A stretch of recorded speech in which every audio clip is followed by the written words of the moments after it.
All right, so we're diving into a case today that is just like this crazy blend of true crime and some seriously thought-provoking questions about healthcare in America. Oh, yeah. We're talking about the murder of Brian Thompson. Right, the CEO of UnitedHealthcare. Exactly. And the suspect, Luigi Mangione. Yeah, seems to have been driven by some pretty intense anger towards the healthcare industry. Like some serious resentment. Yeah, and it's not just the crime itself. It's all the unusual elements swirling around it. We've got a cross-country manhunt ending in a very unexpected location. Okay. A handwritten manifesto, and even a connection to the Unabomber. So, okay, let's start with the basics. Brian Thompson, CEO of UnitedHealthcare, was shot and killed outside a hotel in New York City. Right outside a hotel in New York. He was there for an investor meeting, and from what we've gathered, this was a planned attack. Definitely seems so. And what's really chilling is that the bullet casings found at the scene, they weren't just your average casings. Right. They were marked with the words deny, defend, depose. Whoa. It's a phrase that's been used to criticize tactics employed by insurance companies. I've heard that, yeah. Particularly when it comes to denying claims. So it suggests this wasn't just a random act of violence. Right. But something with a very specific message behind it. Targeted. Yeah, very much so. And the suspect, Luigi Mangione, Yeah. an interesting character. He is.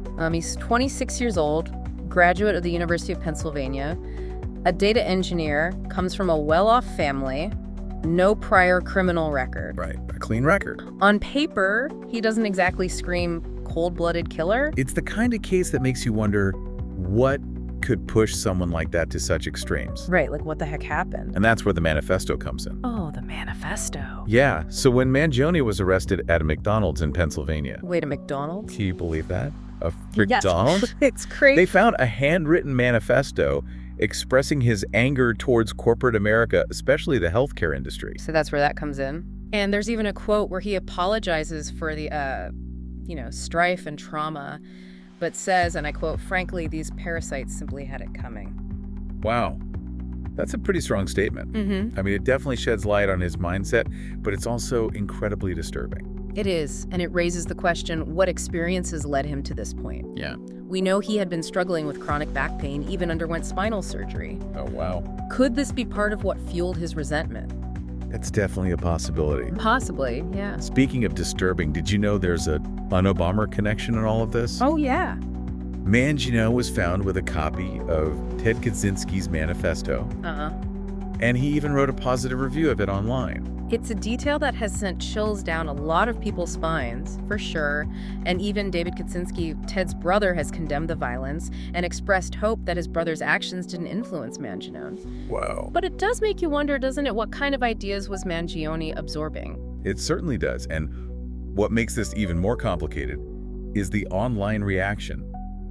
There's actually a disturbing number of people celebrating Thompson's death, seeing it as some sort of blow against corporate greed. Yeah, it's a troubling trend, and one that Governor Josh Shapiro of Pennsylvania has strongly condemned. Of course. Violence is never the answer, no matter how deep your grievances run. Exactly. So we've got this murder case that's anything but straightforward. Yeah, it's complicated. It's bringing up questions about healthcare, corporate power, the influence of radical ideologies, and even the role of technology. I mean, Mangione was carrying a 3D printed ghost gun, which is virtually untraceable. Oh, yeah, and that's a whole other can of worms Right. that we could open up. Definitely a whole other conversation. It's a lot to unpack, and that's precisely what we're here to do over the next few minutes. All right, let's get into it. We'll be digging deeper into Mangione's background, his motivations, and the potential implications of this case for all of us. Okay, so let's start by taking a closer look at the crime itself. What happened on that day outside the hotel? Okay, so on the morning of December 4th, Brian Thompson was on his way to the New York Hilton Midtown for a United Health Group Investors Conference. Okay. He was scheduled to be there at 8 a.m., but never made it. Surveillance footage shows him walking down the street when suddenly, out of nowhere, Mangione appears and fires several shots. Jeez. It was a brazen attack carried out in broad daylight. You mentioned he was on his way to an investor meeting. That's right. He was walking from his hotel to the conference venue, seemingly alone and without security. That detail has struck many as odd, given his position. Yeah, like you'd think he'd have some sort of protection. Exactly. It almost feels like he was deliberately vulnerable. And that's something investigators are considering. The NYPD has stated that the suspect appeared to be lying in wait for Thompson. He had been at the scene for at least 5 minutes before Thompson arrived. Wow, that's incredibly chilling. This is clearly premeditated. Oh yeah, no question about it. Yeah. It makes those messages on the bullet casings even more significant. Absolutely, and the NYPD has also released stills from the surveillance footage showing the messages on those casings: deny, defend, depose.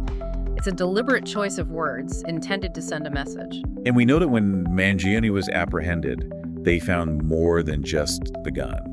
You're talking about the multi-page handwritten document, right? The one some are calling a manifesto. That's the one. Right, well, according to NBC News, he wrote, "I do apologize for any strife and trauma, but it had to be done. Frankly, these parasites simply had it coming." So he saw himself as some sort of vigilante taking down the parasites of corporate America.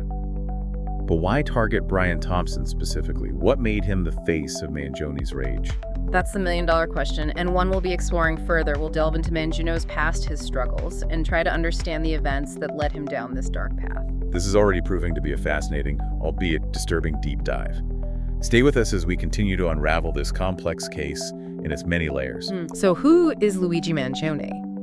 On the surface, you have this 26-year-old, a graduate of the University of Pennsylvania. Okay. Degrees in computer science and engineering comes from a prominent family in Maryland. His grandfather was a successful real estate developer, and his cousin is a state delegate. And to top it off, Wow. no prior criminal record. Like a perfect record. Yeah, it's almost like a Hollywood movie plot. Right. The seemingly perfect guy next door turns out to be harboring this deep, dark secret. It's crazy how that happens. I know, right? But beneath this seemingly normal exterior, Uh-huh. there were cracks. Reports indicate Mangione worked as a data engineer for TrueCar in California for about 4 years, but he left the company in 2023. He also spent time in Hawaii, Oh, wow. living in a co-working and co-living space called Surf Break. Interesting. So maybe he was a bit of a digital nomad? Yeah, possibly. Searching for something, perhaps? That's a good possibility. Some friends in Hawaii described him as thoughtful and intelligent, but also deeply troubled by chronic back pain. Oh, so that's where that comes out. Yeah, he had spinal surgery and posted on social media about his pain and frustration. So is that his frustration with the healthcare system? Maybe. Could that be the thread that connects his personal struggles to this horrific act? It's definitely a strong possibility. And remember his Goodreads account. Yeah. He reviewed the Unabomber's manifesto, giving it 4 out of 5 stars in his review. He wrote how prescient many of his predictions about modern society turned out, and even quoted a comment about how violence is necessary to survive when other forms of communication fail. That's crazy. It's a chilling insight into his mindset. It's one thing to read something, Right. but to be that engaged with such extreme ideas. And to take it so seriously. He even brought up the Unabomber's book in a book club he started in Hawaii. Oh, wow. Though some members say it was presented as a joke. A joke that maybe masks something much darker. Yeah, perhaps. It's clear he was grappling with some intense emotions. Do you think the online world played a role in amplifying those emotions? Perhaps pushing him further down this path? It's a question worth considering. We know online spaces can act as echo chambers, reinforcing extreme views. It's possible that Mangione found a community online that validated his anger and frustration, leading him to believe violence was an acceptable solution. Right, and that brings us to a point we touched upon earlier, the ghost gun. This untraceable weapon adds another layer of complexity to this case.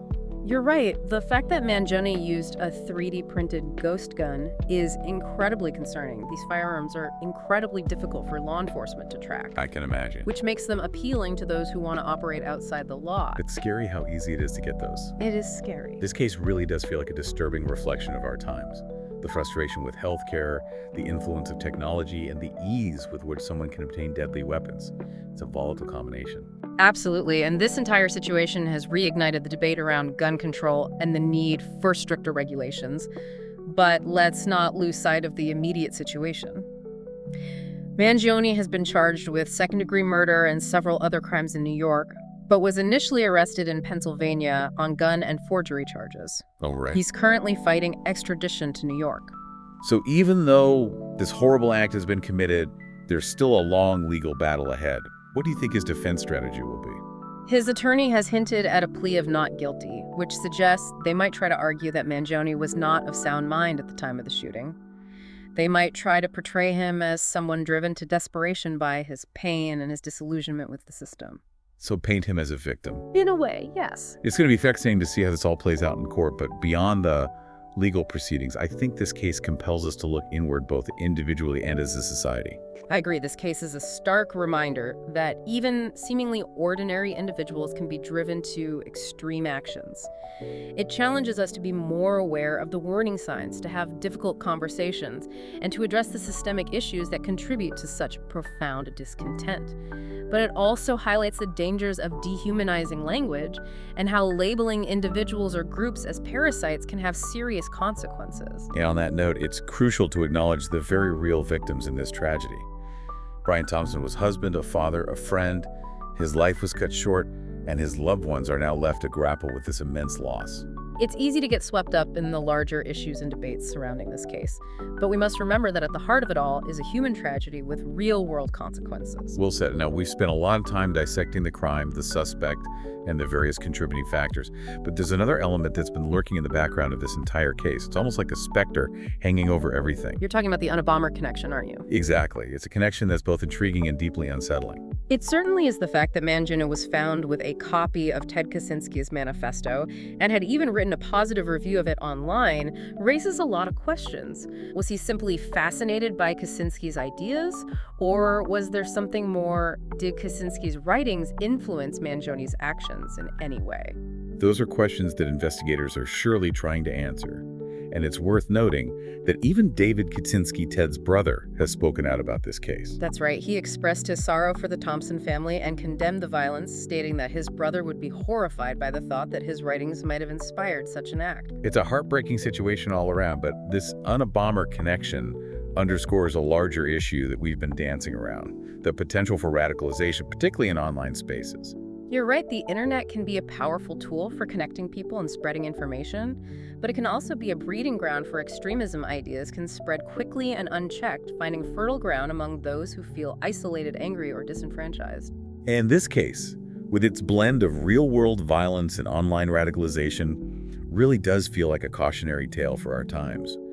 It forces us to confront some uncomfortable truths about the power of ideas and the potential consequences of unchecked anger and frustration. It certainly does. And as we move forward, I think it's essential to have open and honest conversations about these issues. We need to understand the factors that contribute to radicalization, both online and offline. We need to be more critical of the information we consume and the communities we engage with. And most importantly, we need to find ways to bridge divides and build a more compassionate and understanding society. I think that's a powerful message to end on. But before we wrap things up entirely, let's take a moment to zoom out and consider the broader implications of this case. You're talking about the healthcare angle, right? The elephant in the room. Exactly. Mangione's anger and frustration with the healthcare system were clearly a driving force behind his actions. And while his actions were undeniably extreme and horrific, they do raise some uncomfortable questions about the state of healthcare in America. You're right. This case has shown a spotlight on the deep-seated discontent that many Americans feel towards the healthcare system, whether it's the rising cost of care, the lack of access, or the perceived corporate greed. These frustrations are real and need to be addressed. So where do we go from here? How do we prevent something like this from happening again? That's a complex question with no easy answers, but I think it starts with acknowledging the problem, listening to the voices of those who are struggling, and having a genuine conversation about how to create a more just, equitable healthcare system. We can't simply dismiss Mangione's actions as the isolated ramblings of a madman. There are deeper issues at play here, and we need to be willing to confront them head on. I couldn't agree more. This case is a wake-up call, a stark reminder that we need to do better for ourselves and for future generations.